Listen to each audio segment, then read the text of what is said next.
प्राचीन समय की बात है। एक समुद्र के किनारे एक गुरु अपना आश्रम बनाकर रहा करते थे। हजारों शिष्य उनसे ज्ञान ग्रहण करने के लिए दूर दूर से उनके पास आकर रहते थे।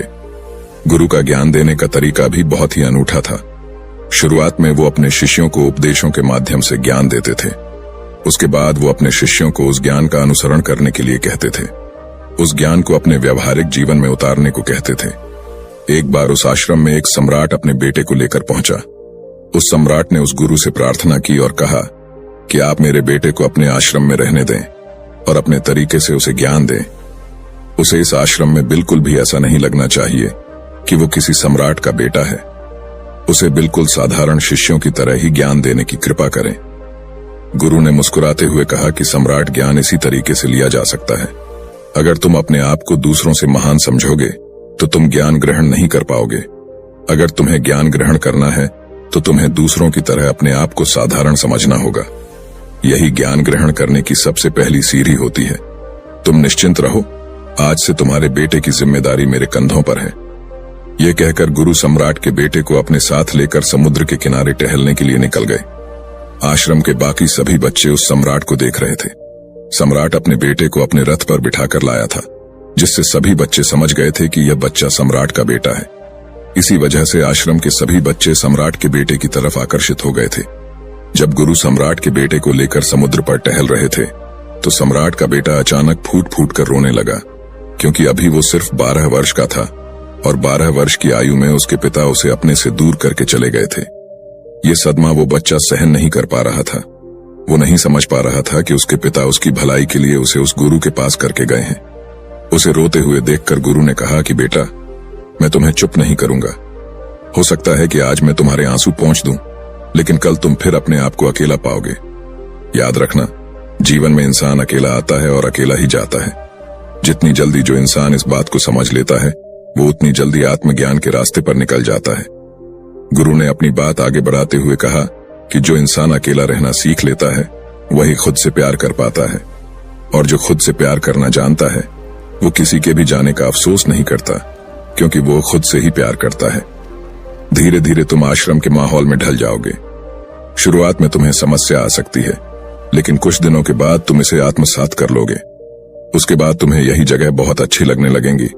ये जगह तुम्हें अपने महल जैसी लगने लगेंगी। संध्या हो चली थी।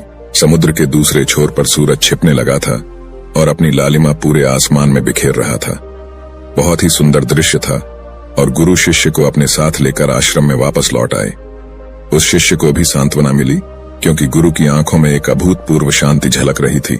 और जब हम किसी एकांतवासी गुरु की आंखों में वो शांति देख लेते हैं तो हमारे हृदय से भी सारा भार हट जाता है। मन एकदम निर्मल हो जाता है।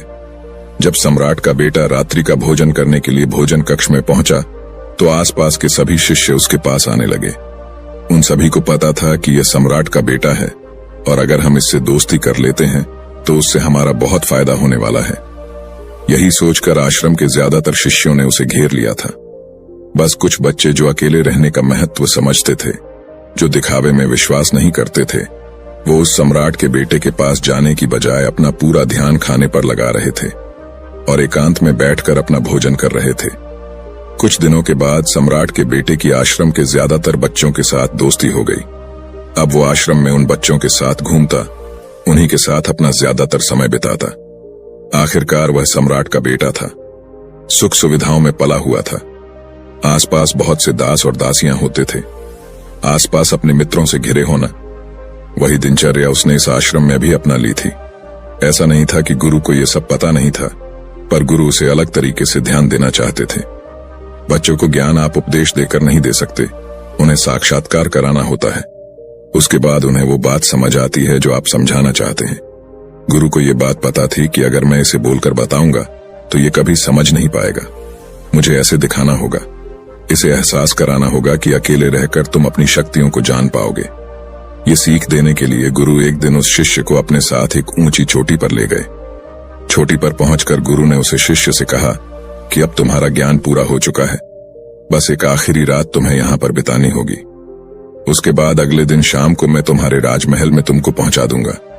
वो बच्चा तो ये सुनकर बहुत खुश हो गया कि अब मैं वापस अपने राजमहल चला जाऊंगा। फिर से मेरे दास और दासियां, सारी भोग की वस्तु ये मेरे पास होंगी। उस शिष्य ने गुरु से पूछा कि गुरुजी, मुझे आज रात आप यहाँ चोटी पर क्यों रहने को कह रहे हैं?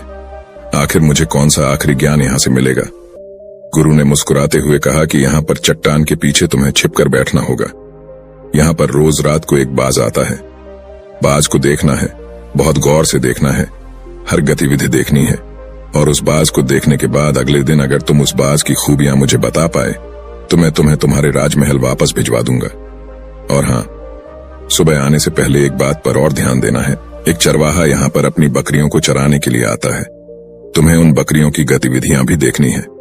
याद रखना, बाज की गतिविधि रात को और बकरियों की गतिविधि सुबह।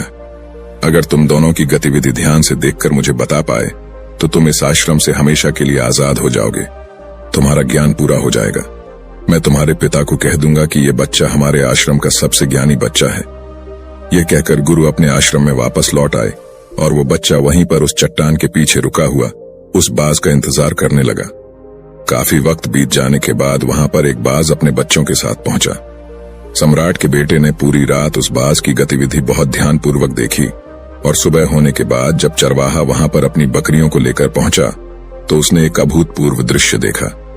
उसने देखा कि वो बाज बकरी के एक मेमने को अपने पंजों में दबाकर आसमान में चला गया। उसने उस बकरी के बच्चे का शिकार कर लिया था। ये सारा दृश्य देखकर वो बच्चा आश्रम में वापस अपने गुरु के पास पहुंचा। इससे पहले कि गुरु उससे कुछ पूछते, उसने गुरु को प्रणाम करते हुए कहा कि गुरुदेव, आप आश्रम के सभी बच्चों को यहाँ पर बुला लीजिए। मैं सब लोगों को बताना चाहता हूँ कि मैंने क्या देखा। जब आश्रम के सभी बच्चे वहां पर पहुंच गए तो उस सम्राट के बेटे ने कहना शुरू किया कि मैंने अपने जीवन में बहुत से पक्षियों को देखा है, लेकिन बाज उन सभी पक्षियों में से सबसे अद्भुत और सबसे अलग होता है। उदाहरण के लिए एक तोता हम सभी ने देखा है। तोता बोलता तो बहुत है, लेकिन कभी ऊंचा आसमान में नहीं जा पाता। लेकिन एक बाज जो कि हर समय शांत रहता है, वो आकाश को भी छू सकता है। उसमें आकाश को छू लेने का सामर्थ्य होता है। जब भी एक बाज अपने शिकार को निश्चित कर लेता है तो वह उसी शिकार पर अपनी नजरें लगाए रहता है, चाहे वो कितनी भी ऊंचाई पर क्यों ना हो, चाहे कितना भी खतरनाक तूफान क्यों ना आ जाए, लेकिन उसकी नजर हमेशा अपने लक्ष्य पर स्थिर रहती है। आज सुबह जिस बाज को मैंने देखा, उसने हर बकरी को अपना शिकार नहीं बनाया, बल्कि उस बकरी के झुंड में से उसने उस बकरी के मेमने को अपना शिकार बनाया। पहली बात, उस बाज की तरह हमें भी अपना ध्यान अपने एक ही लक्ष्य पर स्थिर रखना चाहिए, चाहे कितनी भी रुकावट क्यों ना आए। हमें अपना लक्ष्य स्पष्ट दिखाई देना चाहिए, पर पूरी एकाग्रता के साथ ध्यान देना चाहिए। तीसरी बात जो मैंने उस बाज से सीखी और जो हम सभी को सीखनी चाहिए, वह यह है कि बाज कभी भी दूसरे पक्षी के साथ नहीं रहता, वो हमेशा आकाश में अकेला रहता है। इससे हमें यह सीख लेनी चाहिए कि हमें कभी भी छोटी सोच वाले लोगों के साथ नहीं रहना चाहिए। आखिरकार हम भी वही बन जाते हैं जिनके साथ हम रहते हैं। इसीलिए या तो महान सोच वालों के साथ रहो या फिर अकेले, क्योंकि जब हम अकेले रहते हैं तभी हम खुद की ताकत और खुद की कमजोरियों को जान पाते हैं। कमजोरियों को जानकर उनको दूर कर सकते हैं और अपनी ताकत को जानकर उसका सही इस्तेमाल कर सकते हैं। लेकिन वो तभी संभव होगा जब हम अकेले रहना सीखेंगे। चौथी सीख जो हमें एक बाज से लेनी चाहिए कि एक बाज हमेशा अपनी सीमाओं से ऊपर रहता है। जब तूफान आता है तो हर एक पक्षी अपने घोंसले की तरफ भागता है, खुद को छुपाने की जगह ढूंढता है, लेकिन बाज ऐसा कुछ भी नहीं करता। वो खुद की सीमाओं को हटाकर बादलों से भी ऊपर जाने का प्रयास करता है। हवाएं उसे धक्का मारती है, पंख उसके भारी हो जाते हैं, पानी और धूल की वजह से कुछ दिखाई नहीं देता, लेकिन वो फिर भी आसमान की तरफ जाता रहता है और अंततः बादलों से भी ऊपर निकल जाता है और वहां तब तक ऊपर जाता रहता है जब तक मौसम ठीक नहीं हो जाता।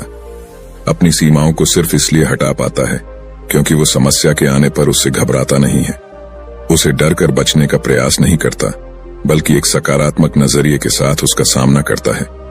जीवन में चाहे कितनी भी रुकावटें क्यों ना आए, हमें उन रुकावटों को हराना चाहिए, न कि उनसे डर कर कहीं छुप कर बैठना चाहिए। बहादुर तो वो लोग होते हैं जो तूफानों से टकरा जाते हैं, कायर तो अपने घर में, अपने घोंसले में, अपनी जगह में आराम से बैठ जाते हैं। पांचवी बात जो हमें एक बाज से सीखनी चाहिए कि बाज कभी भी अपने घोंसले में घास के कोमल तिनके नहीं रखता। जो तिनके कोमल होते जाते हैं वो उन्हें निकालकर फेंकता रहता है। उसी तरह चाहे कितनी भी आरामदायक जिंदगी आपको मिली हो, लेकिन उस आराम से ऊपर उठकर अपने आलस्य को हटाकर जीवन में मेहनत करते रहना चाहिए। जीवन में पसीना बहाना चाहिए, शारीरिक मेहनत करनी चाहिए। अपने घोंसले से कोमल तिनके उठाकर फेंक दो और आज ही अपने आलस्य को हटाकर निकलो। हर दिन अपने आप को चुनौतियां दो। हर दिन मुश्किलों का सामना करो, क्योंकि वही मुश्किलें तुम्हें मजबूत बनाएंगी। जंगल के राजा शेर को भी झुंड बनाकर शिकार करते हुए देखा जा सकता है, लेकिन बाज हमेशा अकेला शिकार करता है, क्योंकि वो जानता है कि झुंड में रहना हौसला तो देती है, मगर साहस छीन लेती है। आदमी को हमेशा अकेले ही आगे जाना होता है। यही कारण होता है कि वो जल, थल और नभ सभी जगहों पर अपने शिकार का परचम लहरा सकता है। बाज की उम्र लगभग 70 साल की होती है, लेकिन 40 साल में ही उसका शरीर पुराना हो जाता है। नाखून उसके पैरों में धंसने लगते हैं, पंख उसके शरीर में चिपक जाते हैं, उसकी चोंच खराब हो जाती है, उसका शरीर भारी हो जाता है। ऐसी स्थिति में शिकार करना तो क्या, जीने की भी हालत नहीं रहती उसकी। ऐसे में उसके पास सिर्फ 2 विकल्प होते हैं। पहला, या तो वह खुद की इस अवस्था को स्वीकार कर लें और भूखा प्यासा मर जाए, किसी दूसरे जानवर का शिकार बन जाए, और दूसरा विकल्प यह होता है कि वो 6 महीने एक बहुत ही दर्दनाक प्रक्रिया से गुजरे और खुद को फिर से पहले जैसा मजबूत बना ले। लेकिन बाज दूसरा विकल्प चुनता है। इसके लिए वो खुद को एक बहुत ही ऊंचे चोटी पर ले जाता है, जहां वह पहले अपने सारे पंख खींच खींच कर निकालता है और फिर चट्टान पर पैर मार मार कर अपने पंजे कुतर देता है। उसके बाद उसी चट्टान पर अपनी चोंच को पटक पटक कर पुराना हिस्सा निकाल देता है और इस लहूलुहान अवस्था में खुद को दूसरे जानवरों से छुपाता फिरता है। अगले 6 महीने तक वो इसी दर्दनाक प्रक्रिया से गुजरता है और इंतजार करता है नए चोंच, नए पंखों का। तब फिर वो अपनी नई जिंदगी शुरू करता है और निकल जाता है अपने शिकार पर और अगले 30 सालों तक फिर से राज करता है। इसीलिए समय आने पर हमें भी अपनी पुरानी आदतों को त्यागना होता है और कुछ नया सीखना होता है। समय के साथ बदलना होता है, अपने आप को तैयार करना है, वरना हमारा भी शिकार हो सकता है, हम भी पीछे रह सकते हैं। इसके बाद सम्राट के बेटे ने बकरी की विशेषता बताते हुए कहा कि बकरी हमेशा झुंड में चलती है। उन्हें झुंड में एक साथ चलने से हिम्मत मिलती है, लेकिन जैसे ही उन पर शिकार होता है, वैसे ही वो बकरियां तितर बितर हो जाती। उस पूरी बकरियों में से एक भी बकरी अपने साथी की मदद करने के लिए वापस नहीं लौटती। इससे हमें यह सीख मिलती है कि हमारे साथ कितने भी लोग हो, किसी पर भी यकीन नहीं करना। यकीन करना तो खुद पर करना, क्योंकि बुरा समय आने पर वो बकरी तितर बितर हो जाएगी, आपको पता ही नहीं चल पाएगा। गुरु को प्रणाम करते हुए सम्राट के बेटे ने अपने गुरु से कहा कि गुरुदेव, अगर मुझसे कोई सीख रह गई हो तो कृपया करके आप बताने की कृपा करें। गुरु ने सभी बच्चों को संबोधित करते हुए कहा कि ये सभी बातें जो अभी इस बच्चे ने बताई हैं, सब सही है, लेकिन ये सारी खूबियां आप लोगों में तभी पैदा हो पाएगी जब आप अकेले रहने का अभ्यास करेंगे। आपने देखा होगा कि बाज कभी भी किसी दूसरे पक्षी के साथ नहीं रहता, ना ही किसी के साथ अपनी दोस्ती बनाता। वो आसमान में अकेला रहता है और अकेला रहने की वजह से वो अपनी ताकत और अपनी कमजोरियों को जान पाता है। इसके बाद गुरु ने अपनी बात खत्म करते हुए कहा कि मैं आज रात इस सम्राट के बेटे को इसके राजमहल में पहुंचाने के लिए जा रहा हूं, क्योंकि इसकी सीख यहां पर पूरी हो गई है। और यह कहकर गुरु उस सम्राट के बेटे को राजमहल की तरफ ले जाते हैं।